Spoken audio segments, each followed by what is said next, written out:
In the quiet corners of an old library, a diverse group of strangers gathered, each drawn by the solace and adventure that books promised. As they flipped through pages, something magical happened. They found themselves transported into the very stories they were reading. Each story was a world in itself, brimming with characters and challenges that seemed all too real. In these fictional realms, the strangers faced dilemmas, joys, and heartbreaks that mirrored those in their own lives, yet were distanced by the veil of narrative. The first to enter the story was a young woman who had always struggled with empathy. She found herself in the shoes of a complex character facing moral choices she had never considered. Living through the character's eyes, she experienced the consequences of her decisions and felt the weight of emotion she had once dismissed. When she returned to the library, she carried with her a newfound understanding of the depth and breadth of human experience, her heart more open and compassionate.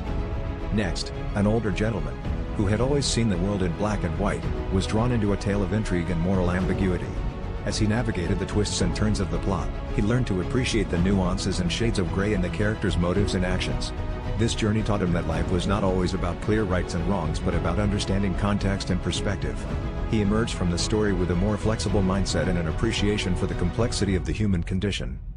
Finally, a young boy, eager for adventure, found himself in a fantastical world where courage and kindness were the greatest powers.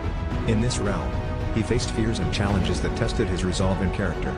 Upon returning to the library, he realized that bravery was not just about facing external threats but also about confronting one's own doubts and insecurities.